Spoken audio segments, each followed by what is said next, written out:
সুন্দর আয়োজন করে দিয়েছেন। আল্লাহ তাদেরকে ইসলামের জন্য কবুল করেন, তার পরিবারকে কবুল করেন। ইসলামের বিরুদ্ধে যাবেন না, দুনিয়াও শেষ, আখেরাতও শেষ। কক্সবাজারের এসপি অজ্ঞা ছিল, কি নাম? বাবুল্লা। প্রদীপটা তো হয়েছে ওসি। হ্যাঁ, কোথায় এখন? হরেন এন্তেজারুল মৌত, মৌতের এন্তেজার হরে দে। জুলুমের কোনো পরিত্রাণ নাই, জালেম হবি না, দুনিয়াও শেষ, আখেরাতও শেষ। আপনাদের সপ্তমতম মাহফিল সূরা আরাফ থেকে কথা বলবো, আল্লাহ তৌফিক দান করেন। আরো জোরে বলেন আমিন। জান্নাতে যেতে চান তো? সবাই চান? ইমাম আহমদ ইবনে হাম্বলের একটা বই দেখছিলাম আমি, তিনি বলছেন 3টা হাদিসের উপর ইসলাম নির্ভরশীল। কয়টা হাদিস? 3টা হাদিস। 3টা হাদিস যদি কোনো মুসলমান জানে, ইসলাম মানতে তার আর কোনো বাধা নেই। এটার সাথে তিনি সাপোর্টিং আরো 2টা হাদিস এনেছেন। আহমদ ইবনে হাম্বলের নাম শুনেছেন তো? হাম্বলি মাযহাব। আব্দুল কাদের জিলানী কোন মাযহাবের লোক ছিল? হাম্বলি মাযহাব। হাত এখানে বাঁধত, আমিন জোরে বলতো। আর মাশাআল্লাহ চিশতিয়া তরিকার মানুষ বেগুন বেউস, জানেও না উনি কোন তরিকার ছিলেন। অত্যন্ত কঠিন একজন আবেদ লোক ছিলেন, আল্লাহ তাকে মাফ করে দেন। আরো জোরে বলেন আমিন। 3টা হাদিসই বুখারী থেকে এনেছেন তিনি। প্রথমটা ওমর ইবনে খাত্তাবের বর্ণনা রাদিয়াল্লাহু আনহু, দ্বিতীয়টা মা আয়েশা রাদিয়াল্লাহু আনহা, তৃতীয়টা নু'মান ইবনে বাশীর রাদিয়াল্লাহু আনহু। প্রথম হাদিস বুখারীর। عن عمر بن الخطاب رضي الله عنه قال قال رسول الله صلى الله عليه وسلم إنما الأعمال بالنيات وإنما لكل امرئ ما نوى فمن كانت هجرته إلى الله فهجرته إلى الله ورسوله ومن كانت هجرته إلى الدنيا أو امرأة ينكحها فهجرته إلى ما হাজারা ইলাই আও কামা ক্বালা আলাইহিস সালাতু ওয়াস সালাম। রাসূল সাল্লাল্লাহু আলাইহি ওয়াসাল্লাম বলছেন সব আমলের ফলাফল কিসের উপর নির্ভরশীল? নিয়তে। কি নিয়তে আপনারা এখানে আসছেন? কে জানেন নিয়ত? কে জানেন? আরো জোরে বলেন। আমরা নিয়ত ঠিক করি, নাওয়াইতু আন উসাল্লিয়া লিল্লাহি রাকাতায়ে সালাতিল ফজর। এটা কোনো নবী লেখেন নাই, কোনো সাহাবী পড়েন নাই, আরা বানাইল দে, এটা মেড আপ। আপনারা যে মাহফিলে আসছেন এরকম কিছু পড়ে আসছেন? আইনিয়ত করতেছি পূর্ব দিকে তন পশ্চিম মুখকে যায় আরই মাহফিলে ঢুকুম, করছেন নিয়ত? নিয়ত করেন নাই। নিয়ত কি? কাসদুল কলব, intention of your heart. Whatever intention you making in your heart, that is your intention, that is your niyyah. যা কিছু আপনি ভিতরে সংকল্প করছেন সেটা আপনার কি? মনে মনে যদি সংকল্প করেন পুইচড়ির মাহফিলে যাব, কত মানুষ আসবে, হামজা সাহেব জেলখানা থেকে নতুন বেরিয়েছেন, দেখি কি চমক দেখায়, তাহলে দুনিয়াও শেষ, আখিরাতও শেষ। আর যদি আসেন, যত আলেম আসবে কোরআন থেকে যা বলবে আমি আল্লাহর খুশির জন্য মেনে নেব, আশাও সফল, যাওয়াও সফল। রাসূল সাল্লাল্লাহু আলাইহি ওয়াসাল্লাম বলছেন প্রত্যেক দিন রাতে মানুষকে শয়তান 3টা গিট দেয়। কয়টা? 3টা গিট দেয়। লোকটি যখন রাতে সকালে উঠে পড়ে লা ইলাহা ইল্লাল্লাহু মুহাম্মাদুর রাসূলুল্লাহ, অথবা ঘুমের দোয়া পড়ে আলহামদুলিল্লাহ আল্লাযী আহইয়ানা বা'দা মা মাতিনা ওয়া ইলাইহি নুশুর, সাথে সাথে একটা গিট খুলে যায়। ওযু যখন করে দ্বিতীয় গিট খুলে যায়। গিট কি আপনারা কি বলেন? গিরা। গিরা গিরা। চট্টগ্রামের তো আলাদা ভাষা আছে সবখানে। দুনিয়া সব একদিকে আর সাটগেরা আরেকদিকে। প্লেনে আসতেছিলাম, অনেক দিন আগের কথা, চট্টগ্রাম। আমার পাশে ইউনিভার্সিটির 2 টিচার, এই পাশে একজন, আমি মধ্যখানে, এই পাশে আরেকজন। তো আমরা শুদ্ধ ভাষায় কথা বলতেছিলাম। আমি ওনাকে জিজ্ঞেস করলাম যে আপনার বাড়ি কোথায়? কয় চট্টগ্রাম। কি হড়ায় হড়ায়, তোমার বাড়ি হড়ায়, হন্দে হন্দে, এই শুরু হয়ে গেল। এখন আমি যে মধ্যখানে আসে আর খবরই নেই। মানে বাজি তোমরা হড়ায় হড়ায় করো, আজ গো, এটা ভালো, এটা কি ভালো হলে তাআরাফু। আল্লাহ বলছেন ল্যাঙ্গুয়েজটা দিয়েছি যাতে পরস্পর পরস্পরকে চিনতে পারো। ওযু করলেন, দ্বিতীয় গিট খুলে গেল। নামাজ পড়লেন, তৃতীয় গিট খুলে গেল। যখন আল্লাহর সন্তুষ্টির জন্য বের হন, আল্লাহ সন্তুষ্টির চাদর পরায়া আল্লাহ নিজে তার কাজগুলো সমাধা করে দেয়। আর যে নামাজ পড়ে না, যে ঘুম থেকে দেরিতে ওঠে, তার উপর অসন্তুষ্ট হন কে? অসন্তুষ্টির চাদরে তাকে পরায়া তার সব কাজ বরবাদ করে আল্লাহ তাকে ঘরে ফিরাইয়া দেয়। নিয়ত যদি সহি থাকে, কাজটা যদি ভুলও হয়, সওয়াব দান করবেন কে? প্রথম হাদিস, একটা লোক সদকা দেওয়ার জন্য বের হলো রাতের বেলায়, কারণ দিনের বেলায় সদকা দিলে মানুষ দেখবে দানবীর, অমুক কি দানবীর, সদকা দিলে দেখবে। তিনি দিনের বেলা বের হলেন, কারণ রাসূল বলেছেন ডান হাত কি দিল, বাম হাত যদি না জানে, সেই লোকটাকে আল্লাহর ছায়াতলে ছায়া দিবেন কে? বিখ্যাত হাদিস আবু হুরায়রা, বুখারী মুসলিমের বর্ণনা, সাবাতুন ইউযিল্লুহুমুল্লাহু ইয়াওমা লা যিল্লা ইল্লা যিল্লুহ। যে ডান হাতে সদকা দিল, বাম হাত জানে না।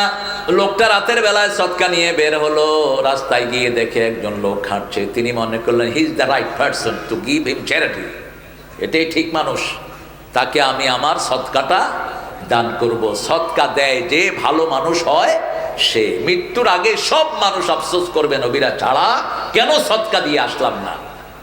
সূরা মুনাফিকুনের 10 নম্বর আয়াতে আল্লাহ বলছেন, প্রত্যেক মানুষ বলবে লাউলা আখারতানি ইলা আজালিন করিব ফাআসাদদাকা ওয়া আকুম মিনাস সলিহিন।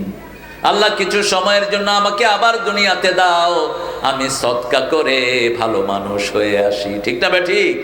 সদকা দিবেন তো? কথা কয় না কেউ। সদকাকে লালন পালন করেন কে? আর সুদকে ধ্বংস করেন কে? সূরা বাকারা, ইয়ামহাকুল্লাহুর রিবা ওয়া ইউরবিস সাদাকাত। আল্লাহ নিজে সুদকে ধ্বংস করে আর আল্লাহ নিজে সদকাকে লালন পালন করে দেয়। তিনি সদকা দিয়ে চলে আসলেন, লোকটা যেন না চিনে, কারণ আমাদের দেশে সদকা দেওয়ার পরে ওই লোকদের থেকে সুবিধা চায়, এরকম বাটপার আছে না নাই? কয় তোরে নাই টিয়া দিয়ে তুই আর উঠবে হতাহস। সদকা শেষ, লা তাবতুলু সাদাকাতিকুম বিল মান্নি ওয়াল আদা। খোটা দিয়ে, কষ্ট দিয়ে সদকাকে ধ্বংস করে দিও। বলতেও পারবেন না যে আমি তোকে এটা দিয়েছি। তিনি চলে আসার পর লোকটা কথন বলছিল, এই লোকটা যে রাতে সদকা দিল, যে হাতে লোকটার হাতে সদকা দিয়েছে, হুয়া সারিক, ওই লোকটা ছিল চোর। ওই লোকটা কি ছিল? চোর আসিল। শুনতেছেন তো আপনারা? হ্যাঁ, একটু আল্লাহু আকবার বলেন তো। ওই নাকি প্রিন্সিপাল হুজুর সময়ে জোরে হ, আরো জোরে মারো। ইয়ান শিখিলে হইব, শুধু পিস্তলে কাম ন করিব। বাতি যারা পিস্তল লই আইব, তুই কেউ আল্লাহু আকবার পিস্তল তুই দৌড়বো দে শুধু। এখন হামাসের অস্ত্র কি? অস্ত্র কি? আল্লাহু আকবার। দৌড়বি শুধু। অলরেডি দৌড়া শুরু হয়ে গিয়ে গই। যতজন বিরোধিতা করছত মাহফিলের, এবার এক নয় নয়, ওই সাতকান নেতন বাগি গিয়ে গই বাঁদর। কোরআনে বাধা দেস কেন? কোরআনের অভিশাপে তুই শেষ হয়ে যাবি। আল্লাহ বুঝার তৌফিক দান করুক। কার হাতে দিল সদকা? কিন্তু কার খুশির জন্য? মাশাআল্লাহ, এবার ন জানে এবার যে চোর। দ্বিতীয় দিন আবার সদকা নিয়ে বের হলো রাত। সদকা দিয়ে এসেছে, এক মহিলা রাস্তার পাশে বসে আছে। তিনি মনে করেছেন she is very needy person, beggar. তিনি মনে করলেন মহিলাটাকেও অসহায়, তার হাতে সদকা দিয়ে চলে এসেছে। সকালবেলায় মানুষ বলা বলি করছে যে মহিলাটা রাস্তায় বসেছিল ইয়া জানিয়া, ওই মহিলাটা পতিতা। কি মহিলা? পতিতা, শরীর বিক্রি করে খায়। আল্লাহ আমাদের মেয়েদেরকে হেফাজত করেন, আরো জোরে বলেন আমিন। খবরদার ফেসবুকে মেয়েদেরকে ইন্টারনেট দিবেন না, ছেলেদেরকেও না। বিয়ের পরে দেন, বিয়ের পরে তুই আরো নষ্ট হয়ে যা। এখন তো নষ্টর সীমাহীন নষ্ট হচ্ছে পোলাপান। ওদিকে উত্তরবঙ্গে দেখলাম এক শয়তান 8টা বিয়া করছে, বউ বেগুন্ডলের ছবি উঠছে। পিঠা মেরে ফেল, প্রকাশ্য জিনা কাল লুচ্চা।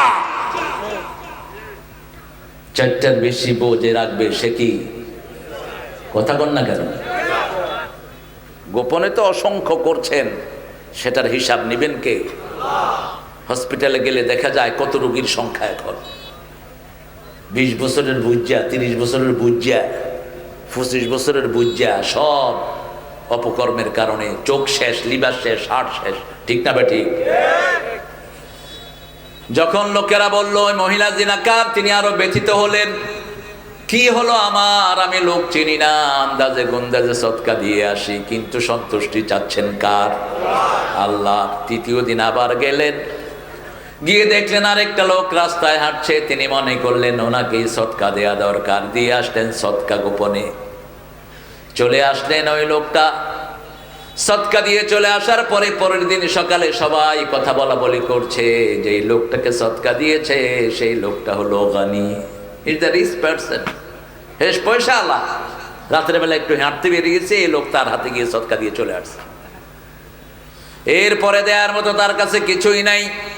বড় মনে কষ্ট নিয়ে ঘুমিয়ে পড়েছেন।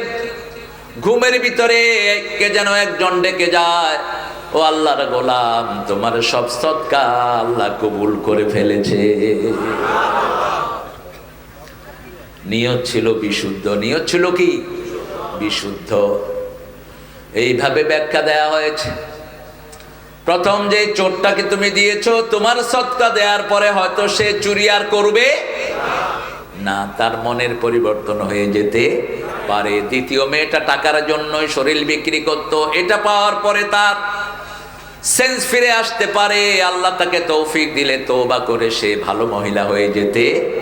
তৃতীয় ব্যক্তি দান সদকা করতো না, তোমার এটা পাওয়ার পরে তার দান সদকাও বেড়ে যেতে পারে।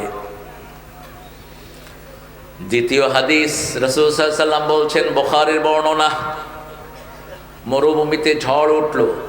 মরুভূমির ঝড় হলো সাইমুম। মরুভূমিতে ঝড় উঠলে বালু এসে নাকে মুখে ঢুকে, এই জন্য মরুভূমির লোকেরা রুমাল ব্যবহার করে। কি? রুমাল ব্যবহার করে। আবার ওঁটগুলো যখন এই তুফান আসে তার আগেই টের পেয়ে যায়, ওঁটগুলো বালুর ভিতরে মুখ ঢুকিয়ে দেয়।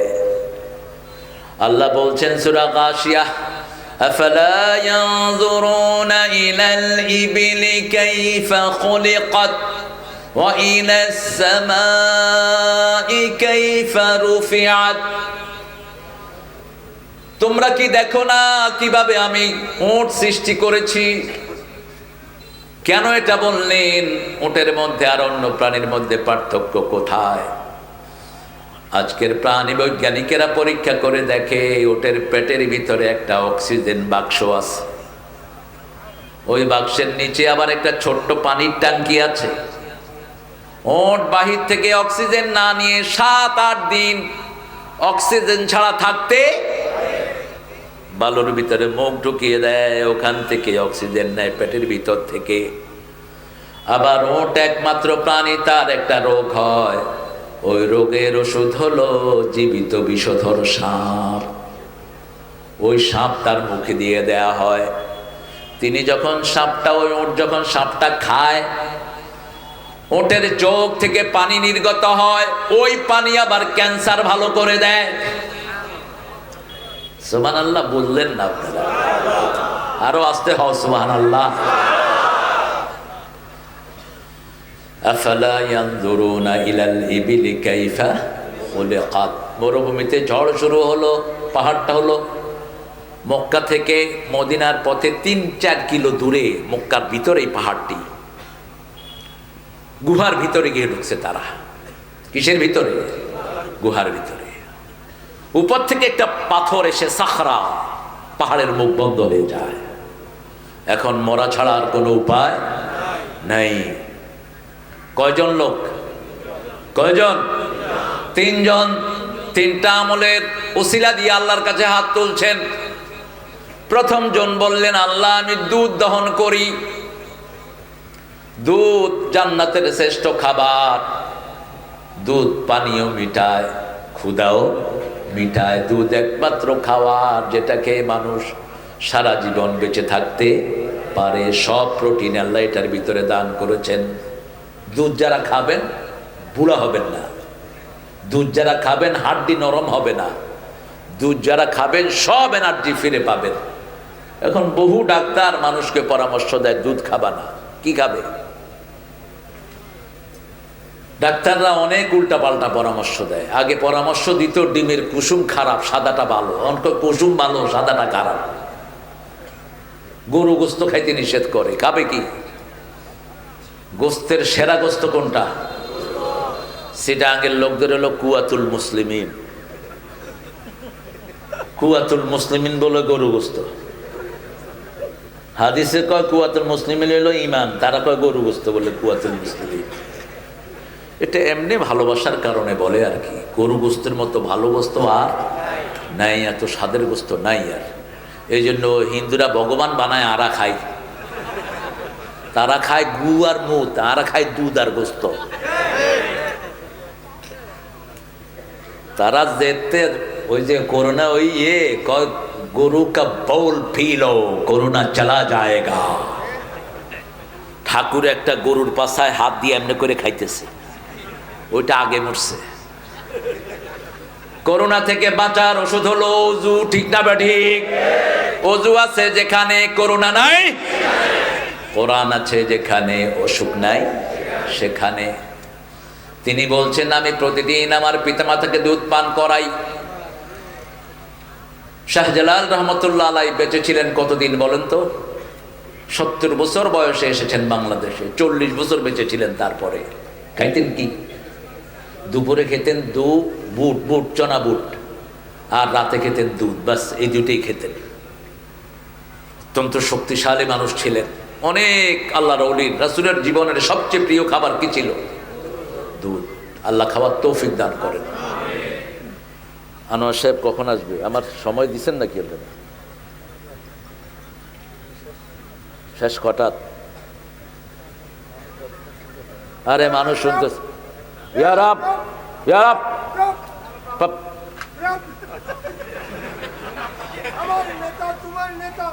আরে বয়ান বাহ, আল্লাহু আকবার। না, ইয়া আল্লাহু, হ্যাঁ ইয়া রাব। ঠিক আছে, বয়াও একটু, বইতে দাও। আপনারা কতক্ষণ থাকবেন? সারা রাত? কি জন্য সারা রাত থাকবেন বলেন? কোন নবী সারা রাত মাহফিল করেছেন? একজন নবীর নাম বলেন তো। হ্যাঁ, আল্লাহ আমাদেরকে কবুল করেন। আরো জোরে আমিন। জীবন দিতে রাজি আছেন তো? নামাজ পড়েন তো? 5 ওয়াক্ত পড়েন তো? 5 ওয়াক্ত পড়বেন, তা না হলে জীবন কবুল হবে না। আল্লাহর কাছে কবুল হওয়ার শর্ত একটা। কি হতে হবে? কি হতে হবে? নামাজি হতে হবে। ওযুই তো জানে না, নামাজি হবে কেমনে? তিনি বললেন একদিন দুধ নিয়ে আসলাম, দেখলাম পিতামাতা ঘুমিয়ে পড়েছেন। পিতামাতাকে যারা লানত দেয় তাদেরকে লানত দেন কে? মান লাআনা ওয়ালিদাই ফাকাদ লাআনাহুল্লাহ। অনেক সন্তান আছে বলে তোমাদের মতো আব্বা আম্মা যদি আমার না হতো কতই না ভালো হতো, এরকম বলে কি না?